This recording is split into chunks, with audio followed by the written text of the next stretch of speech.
too many of them. So Eric has taught me that I should look for these signs. If it does something like diagnosis, monitoring, treatment, or makes use of an algorithm, caveat, you probably need some kind of a CE certification. Okay, that's good to know, you know. But it also tells me that if I am a quantified self and I log stuff, it's none of this. So, okay, does that mean I should not look into that kind of processes? I think not. And what Eric also said is that disclaimers, like this one, this app is not intended for diagnosis for clinical measurements, or that it is invalid. But I'm sure he will explain more on that later, right? So let's see if you know what you're up to. This is you here. It's a hearing loss test. Raise your hand if you think this one requires a CE mark. Few hands. What's your verdict, Eric? Depends.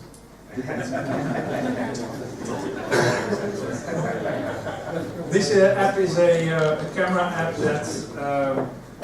that you make a photo, a picture of a mole or another type of spot on your skin, and it determines whether you have a high or a low risk on contracting a form of skin cancer or melanoma. How many of you think this one needs certification? This is M-Diet. It's an Arabic app. I don't know what it's about. I don't know what it does. But I know I can download it. And it gives me dietary advice. Anyone? It's in the borderline, I would say. Yeah, you think? Borderline. It depends on Well, it's for people that have a gluten allergy. Yeah, but how do I see it? If it's for the prevention of anaphylactic shock as a result of gluten. Do you have a remark? Yeah, apparently it's not for European market, so it doesn't mean CE mark. But there are a lot of Arabic-speaking people in my neighborhood, so. Yeah, the requirements are on national languages of the member states, not other. But does it mean if I want to have it marked, is that allowed too? That would be possible. Well, I don't know enough about it, but then you could have it. Okay, that's interesting. So Is that actually true? Because you are in App Store, you're allowed, you can define in which countries an app is available. So if you don't cross out the Netherlands, then it is available in the Netherlands, and you should take some responsibility there as well. There may also be labeling aspects that we can't see in this screen, and with those labeling aspects it could be fully compliant. As long as I mean, you could label in the national language and then put the rest of the user interface in Arabic. yeah. It's possible. Well, I'm sure that leaves a lot of room for your explanations further on. This is an app. It's more like a platform. It's called Optimism. I also use it myself to monitor my moods or how much. It also gives me the possibility to configure my own KPIs. So I want to log how many glasses of water I drink, for example, and I want to relate that to my mood as well, and my physical exercise. This is a whole broad platform, multi-platform, Mac, Windows, iPhone, and through the web. Do you think it's a medical device? Yeah. It depends on a lot of stuff, and I think It monitors your mental health, so is it monitoring or is it quantified self?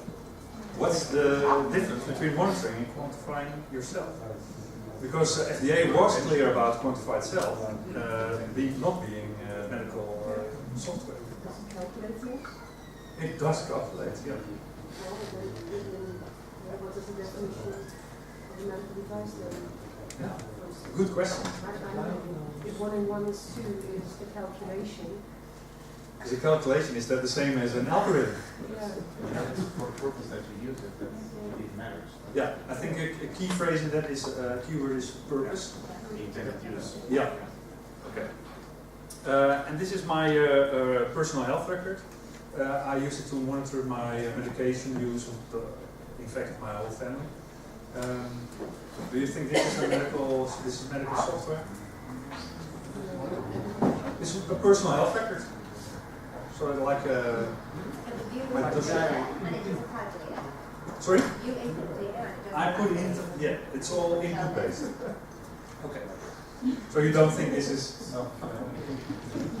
That's a nice paradigm shift, I think, because we always think about medical files, medical records as being real private and personal data, and then yet it's not medical software. So. All right, and of course there are a lot of services that also have hardware components, and I think that's the really added value. My favorite here in the bottom is Scanadu. It's a crowd-funded project, and it's like the medical tricorder. You put it to your forehead 10 seconds, and then it gives you all kinds of readings. So I'm really anxious for that to come out. But that's not the only definition of compliance, and that's what I want to give you as well, because I'm not a lawyer, but there are a lot more performance indicators of medical software that make the quality standard.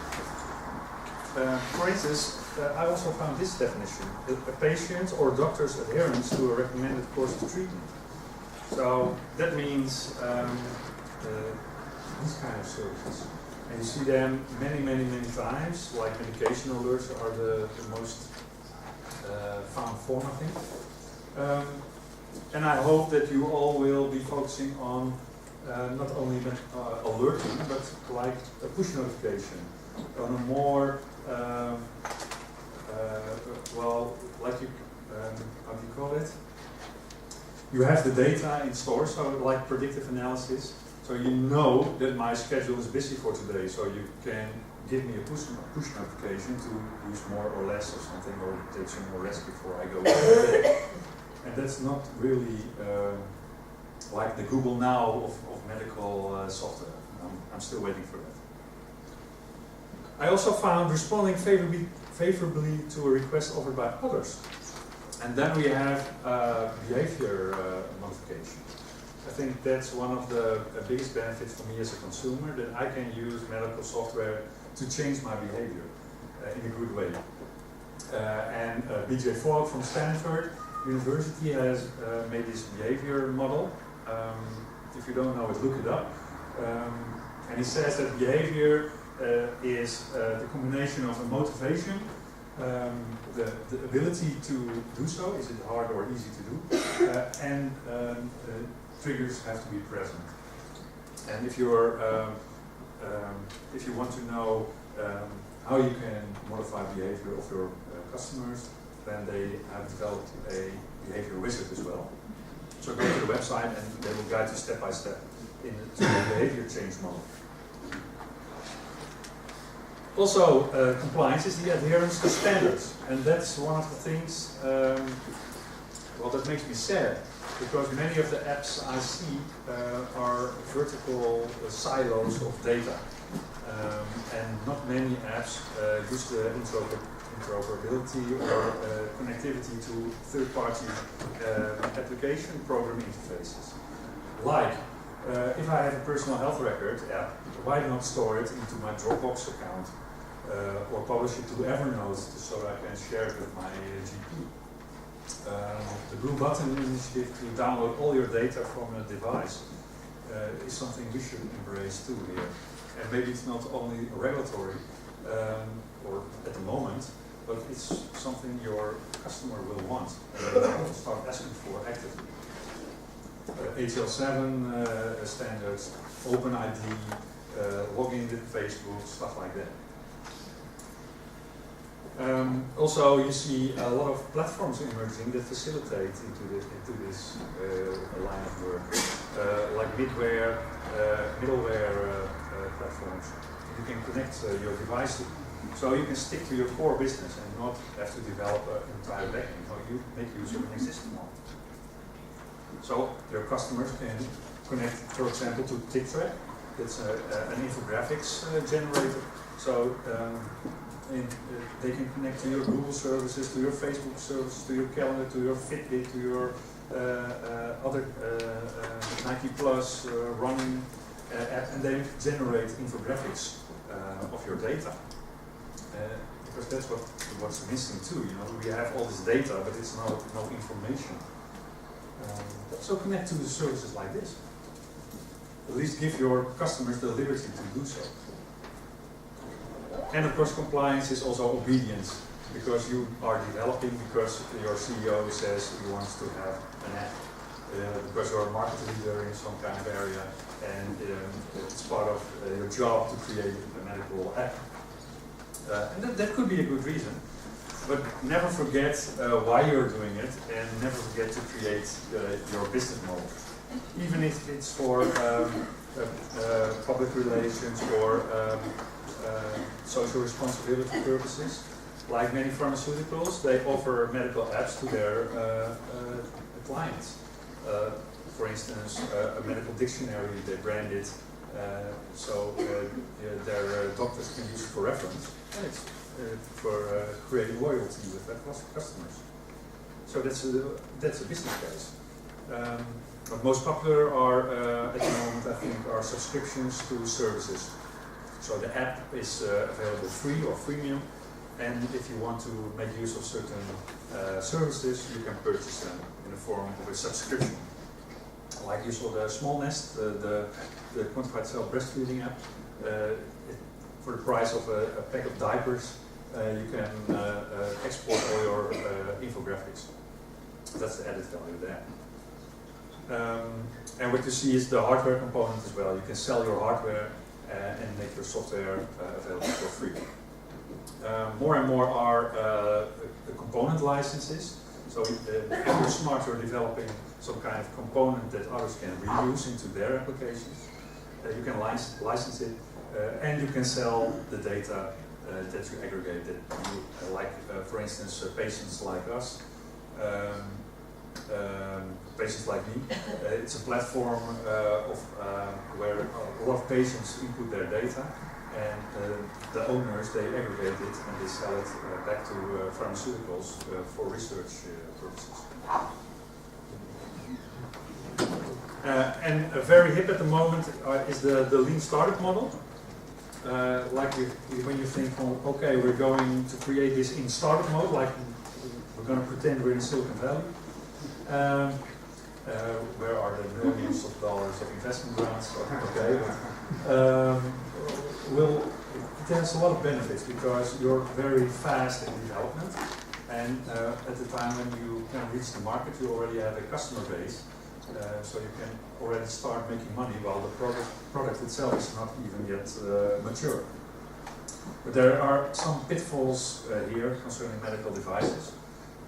Because one of the things, because this is based on validated learning. Everything you do, you learn, and then you pivot, or you go back to the drawing board. So that could mean that you had a purpose of your app, and then all of a sudden your customers didn't want it. They find it worthless, maybe even, and then you change your product, but then your software changes, and then your purpose maybe even changes. So what are the consequences then to your documentation and your regulatory stuff? So that's something to take seriously. And privacy, I don't know whether you have some laws concerning